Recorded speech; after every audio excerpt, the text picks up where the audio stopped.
¿Por qué Jesús contó una parábola que hoy puede causar tanta confusión dentro del mundo cristiano? El rico y Lázaro, ¿es una parábola donde podemos hacer una doctrina? ¿Sí o no? Una doctrina no se arma en un texto, no se arma en una historia, en una parábola. Una doctrina se arma en base a todo lo que la Biblia dice, de Génesis a Apocalipsis. ¿De qué manera podemos interpretar las parábolas? Que tenemos una idea de que el alma es como una luz o lo que sea.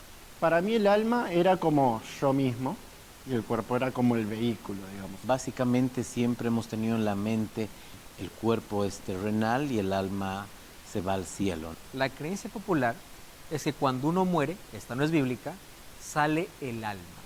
Y si tú le preguntas a alguien, ¿qué es el alma? ¿Cuál es la respuesta que se tiene?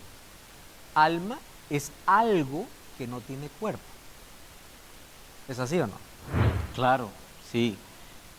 Obviamente que sí, porque así nos las han enseñado, ¿no?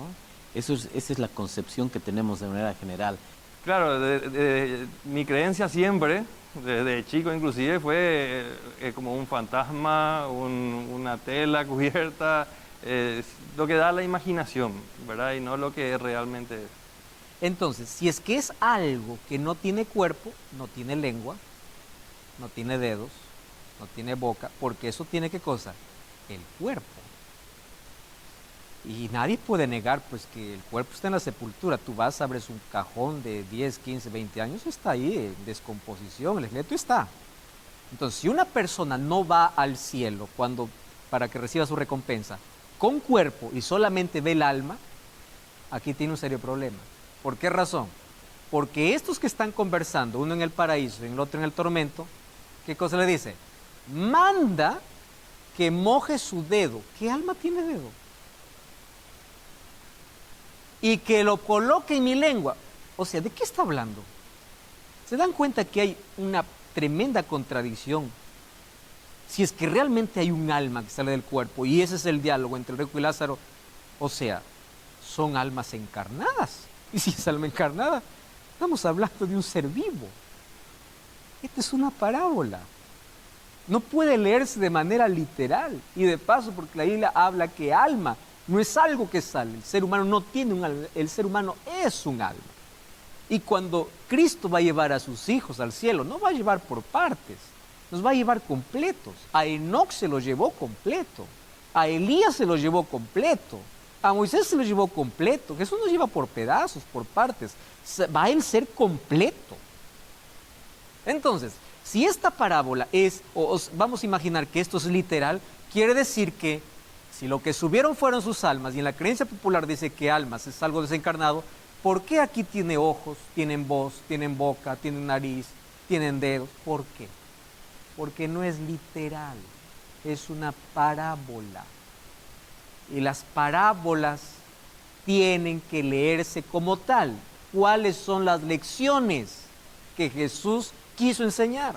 No es que fue un choque, pero sí un entendimiento. O sea, es como que se unieron los cajos y me generó un conocimiento y bien, un entendimiento sobre la situación, ¿verdad? Y cómo es realmente. Entonces vamos a ver, ¿por qué Jesús contó eso? Sí, otra cosa llamativa del texto es que pide una comunicación de la persona ya muerta con los vivos. Sí. Entonces, eso es lo que me gustaría que nos expliques y traerlo a la actualidad, siendo que hay personas que dicen que se pueden comunicar con los muertos. Me quedaba como una incertidumbre el tema de que le pidió que se comunique con los vivos.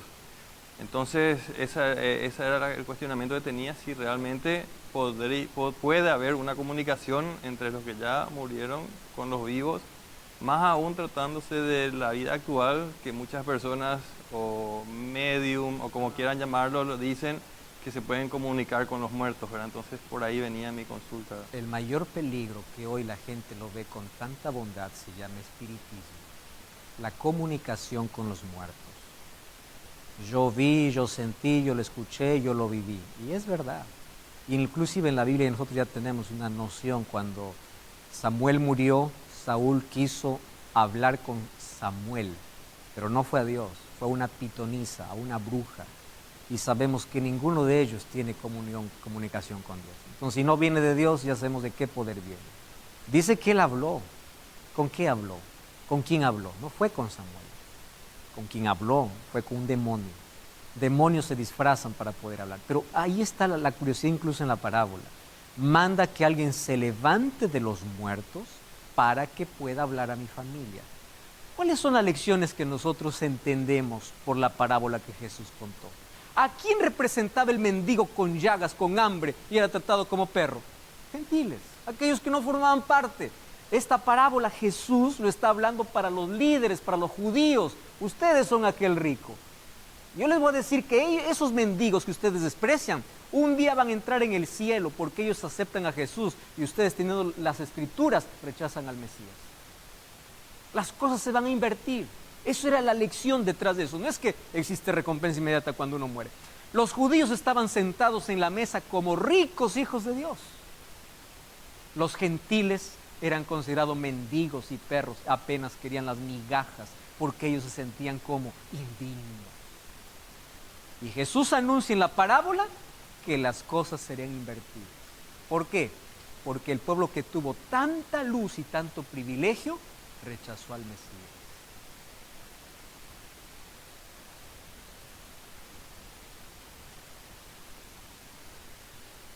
En primer lugar, no podemos sacar una doctrina de una historia real sin tomar en cuenta el contexto, porque es el contexto general de la Biblia el que nos ayudará a entender la enseñanza moral de la historia. La parábola del rico y Lázaro, que se encuentra en Lucas capítulo 16, uno de los argumentos más utilizados para intentar demostrar la falsa doctrina, que al morir el alma va al cielo o al infierno. No vamos a leer toda la parábola porque es un poco larga, así que si no la conoces, te recomiendo que la leas, pero lo que dice resumiendo es que al morir un rico va a las llamas del Hades, donde sufre tormento, y desde allí él ve a un mendigo que él conocía, que se llamaba Lázaro, que al morir fue al paraíso o al seno de Abraham. Entonces el rico le pide a Abraham que envíe a Lázaro a refrescarlo y luego le pide que vaya a la casa, la casa del rico, a avisarle a sus hermanos que cambien su forma de vivir para que no corran la misma suerte que él. Entonces ellos interpretan que al contar Jesús esta parábola demuestra que el alma al morir va al infierno como el rico, o al seno de Abraham o al paraíso como el mendigo, porque precisamente Jesús así lo expresa en la parábola. En primer lugar, las parábolas son breves narraciones simbólicas con enseñanzas morales. En segundo lugar, por consiguiente, no se puede tomar literalmente, ya que una parábola por definición es un suceso fingido. En la parábola del rico y Lázaro, Jesús lleva la simbología al límite de lo ridículo para que quede claro que es solo una ficción para dejar una enseñanza. Por ejemplo, que los que están en el paraíso pueden ver y hablar a los atormentados del infierno, o que el que está en el infierno iba a recibir alivio con una gota de agua en la lengua, etc. Por consiguiente, en tercer lugar, primero debo conocer la doctrina para saber qué parte de la parábola es la enseñanza moral y qué parte está para completar la historia.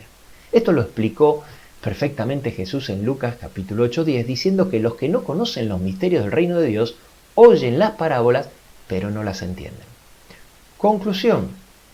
Por todo esto es imposible sacar una doctrina de una parábola sin conocer el contexto. Así que la interpretación lógica, tomando en cuenta el contexto, es que la enseñanza de la parábola es justamente el final que está en el versículo 31, que dice: si no oyen a Moisés y a los profetas, tampoco se persuadirán, aunque alguno se levantare de los muertos, refiriéndose a él mismo, a Jesús, que se levantó de los muertos, ya que resucitó al tercer día, y aún así no creyeron en él. El resto es para completar la historia. ¿Qué usó Jesús esta parábola? Yo les voy a demostrar en los próximos minutos que en realidad el Señor Jesucristo, cuando habló de esta parábola y dijo que el rico fue al fuego y que Lázaro fue al seno de Abraham, Él no está hablando de lo que pasó en el momento de la muerte inmediatamente, sino que está hablando de lo que iba a pasar al final de la historia. Primero, notemos lo que significa la expresión el seno de Abraham. En la Biblia, el seno representa un lugar de mucha cercanía. Noten Juan 1 y el versículo 18, a donde se está hablando del Señor Jesucristo. Juan 1 y el versículo 18. Dice así: a Dios nadie le vio jamás. El unigénito Hijo que está en el seno del Padre, Él le ha dado a conocer. Fíjense que nos dice aquí que Jesús estaba en el seno del Padre. Eso significa que Jesús tenía una cercanía muy estrecha con su Padre. Es decir, que en esta parábola el rico profesa tener una cercanía muy estrecha con Abraham. La pregunta clave es, ¿qué representaba ese rico? En realidad, mis queridos amigos, el rico representa a la nación judía, más específicamente a los fariseos. Los fariseos profesaban ser hijos de Abraham. Ustedes notaron que en esta historia el rico dice que tiene 5 hermanos. Esto podría representar las sectas judías de aquella época, como por ejemplo los escribas, los saduceos, los herodianos, los celotes y los esenios. Quiero que noten también que en la historia dice que los 5 hermanos tienen a Moisés y a los profetas. Vamos a leer este pasaje para que ustedes se den cuenta que en realidad este hombre rico representa a los fariseos que profesaban tener una gran cercanía a Abraham. Es decir, el rico es simbólico. No está hablando literalmente de un rico que se fue a quemar allá al infierno. Él representa algo. Voy a leer de Lucas 16, primeramente los versículos 24 y 25. Dice: entonces él, es decir, el rico, dando voces, dijo: Padre Abraham. Fíjese que se refiere a Abraham como su padre. Los fariseos especialmente decían: nuestro padre es Abraham.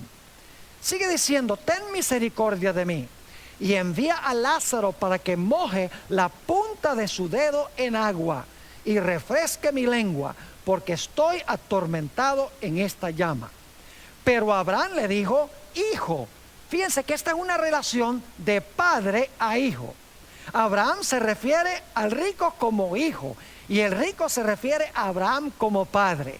Eran los fariseos y los judíos en general que profesaban ser hijos de su padre Abraham.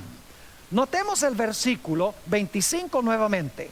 Pero Abraham le dijo: hijo, acuérdate que recibiste tus bienes en tu vida y Lázaro también males. Pero ahora este es consolado aquí y tú atormentado. Versículo 27. Entonces le dijo: te ruego pues, padre. Fíjense que otra vez se refiere a Abraham como padre. Te ruego pues, padre, que le envíes a la casa de mi padre.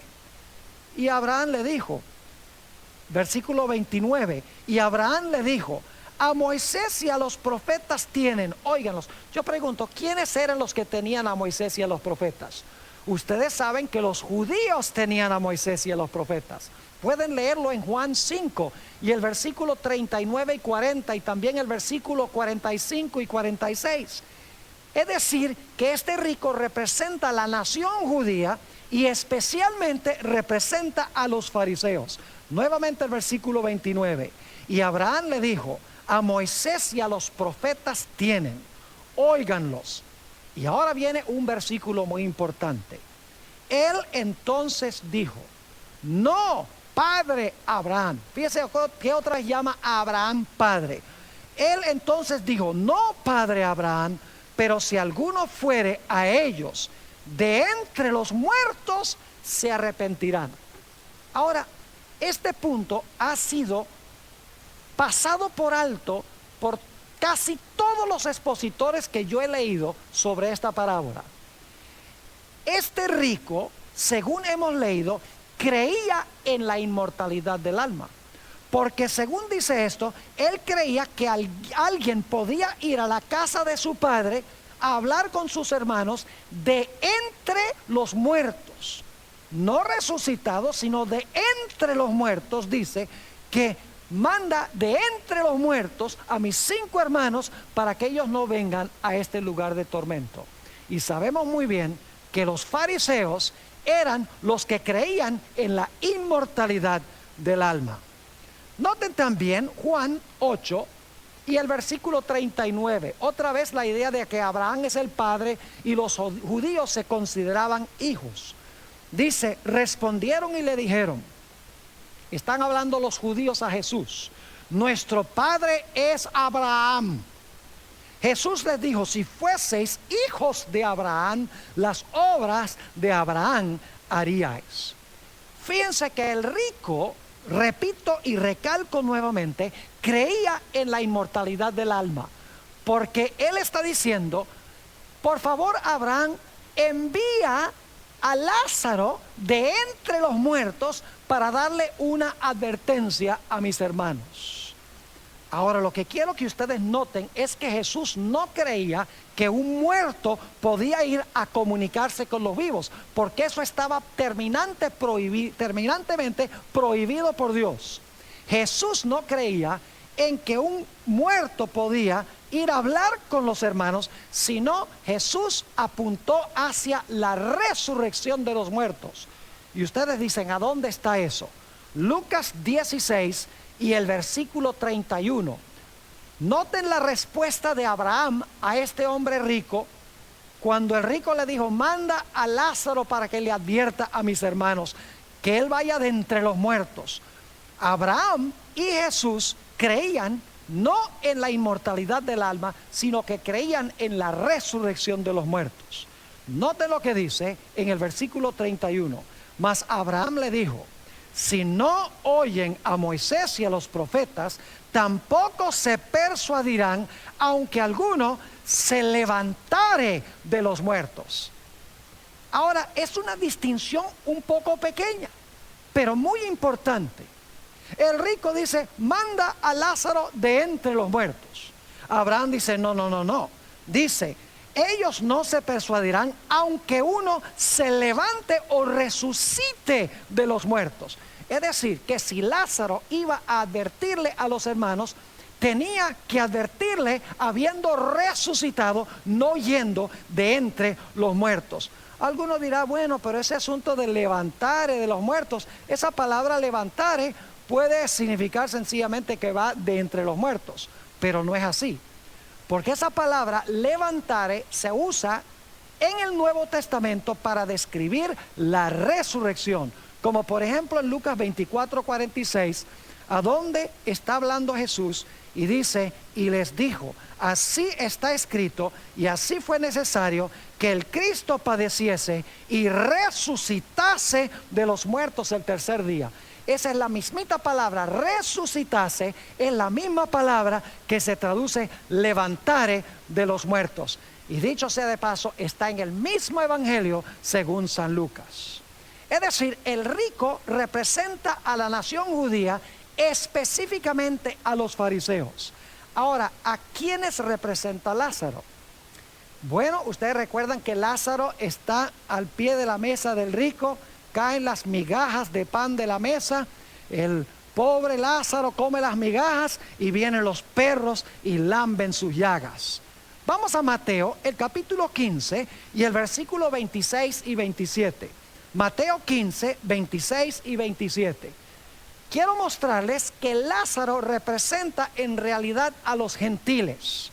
Dice allí en Mateo 15, 26 y 27, está hablando de una mujer cananea que vino a pedirle a Jesús que sanara a su hija. Dice lo siguiente, respondiendo él dijo, está hablándole a esta mujer gentil, cananea, no está bien tomar el pan de los hijos, es decir, de los que son judíos, y echarlo a los perrillos. Qué interesante, perrillos nuevamente identificados con esta mujer extranjera. Y ella dijo, sí, Señor, pero aún los perrillos comen de las migajas que caen de la mesa de sus amos. Fíjense entonces que en realidad la idea de perros y la idea de migajas de pan que caen de la mesa del amo se aplica en esta historia a una mujer gentil. Ahora, algunas personas leen muy mal este pasaje. Lo voy a leer como algunos leen el pasaje. Dicen, aconteció que murió el mendigo e inmediatamente su alma fue llevada por los ángeles al seno de Abraham. Mis amigos, la palabra inmediata no está allí y la palabra alma tampoco está allí. Y siguen diciendo, y murió también el rico y su cuerpo fue que sepultado. La Biblia no dice que su cuerpo, la Biblia dice que él fue sepultado. Sigue diciendo en el versículo 23, y en el Hades alzó sus ojos, estando en tormentos eternos. La palabra eternos no está allí, pero la gente asume que es eterno.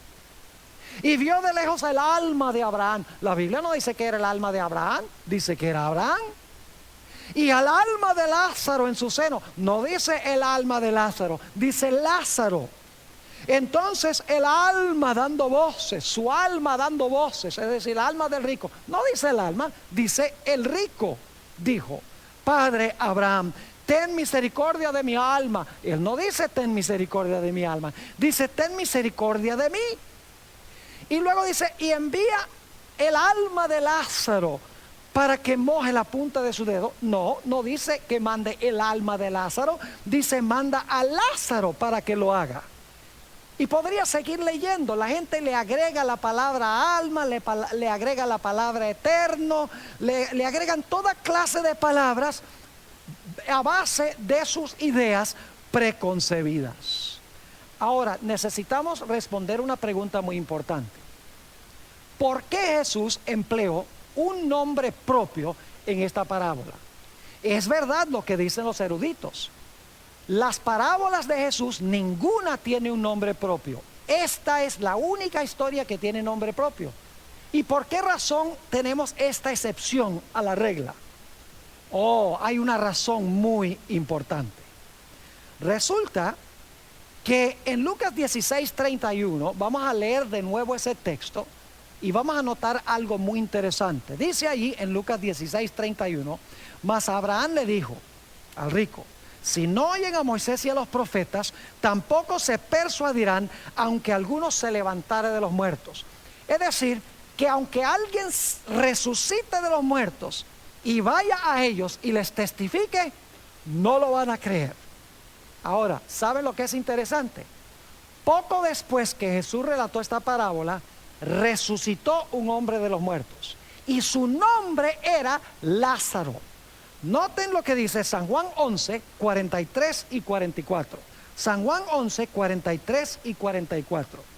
Jesús está allí en el sepulcro de Lázaro y dice, y habiendo dicho esto, clamó a gran voz, Lázaro, piensa el nombre, Lázaro, ven fuera.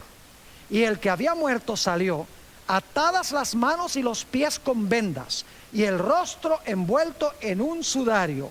Jesús les dijo, desatadle y dejadle ir. Ahora yo quiero preguntarles, cuando este Lázaro resucitó de los muertos, ¿creyeron los fariseos en Jesús? Jesús había dicho que no iban a creer aunque resucitara uno de los muertos, que se llamaba Lázaro. Aquí Lázaro resucita. ¿Será verdad que los fariseos no creyeron en Jesús cuando vieron a Lázaro resucitar? Así exactamente fue. Noten Juan 11 y el versículo 46 hasta el versículo 50. Juan 11, 46 al 50. Después de Lázaro resucitar, dice, pero algunos de ellos fueron a los fariseos, fíjense eso, fueron a los fariseos y les dijeron lo que Jesús había hecho. Y entonces los principales sacerdotes y los fariseos, noten otra vez, reunieron el concilio y dijeron, ¿qué haremos? Porque este hombre hace muchas señales. Si le dejamos así, todos creerán en él. Es decir, ellos no creen en él, aunque Jesús había resucitado a Lázaro. Dice nuevamente el versículo 48, si le dejamos así, todos creerán en él. Y vendrán los romanos y destruirán nuestro lugar santo y nuestra nación. Entonces Caifás, uno de ellos, sumo sacerdote aquel año, les dijo, vosotros no sabéis nada, ni pensáis que nos conviene que un hombre muera por el pueblo y no que toda la nación perezca. Fíjense que lo que querían hacer era matar a Jesús por haber resucitado a Lázaro. Jesús había dicho que no creerán aunque se levante uno de los muertos. Es decir, Lázaro no fue de entre los muertos para hablar con nadie. Lázaro en realidad es un hombre que resucitó de los muertos y fue y testificó a los fariseos, y ellos rechazaron creer en Jesús. Es más, la Biblia nos dice que querían inclusive los fariseos matar a Lázaro. Noten Juan 12 y el versículo 9 y 10. Juan 12, 9 y 10. Dice, gran multitud de los judíos supieron entonces que él estaba allí, es decir, que Jesús estaba allí, y Lázaro. Y dice, y vinieron, no solamente por causa de Jesús, sino también para ver a Lázaro, a quien había resucitado de los muertos. Pero los principales sacerdotes acordaron dar muerte también a Lázaro. Se cumplió lo que dijo Jesús en esta parábola. Ahora lo interesante es que el Señor Jesucristo dijo que esa generación en realidad no eran hijos de Abraham, sino que eran hijos del diablo. Yo sé que eso es algo terrible decirlo. Y el Señor Jesucristo enseñó que los fariseos y los escribas que trataron de matar a Lázaro y que odiaban a Jesús y participaron en el proceso de la crucifixión de Jesús, la Biblia nos dice que ellos iban a terminar con el diablo y sus ángeles en ese lugar que se conoce como el fuego eterno. Noten Juan 8 y el versículo 44. Vosotros sois de vuestro padre el diablo. Jesús está hablando a los judíos de su época que habían rechazado a Jesús. Y los deseos de vuestro padre queréis hacer. Él ha sido homicida desde el principio y no ha permanecido en la verdad, porque no hay verdad en él. Cuando habla mentira, de suyo habla, porque es mentiroso y padre de mentira. Y en ese mismo pasaje Jesús dice, ustedes quieren matarme. Dice, pero Abraham no hubiera hecho eso. Abraham vio mi día y se gozó.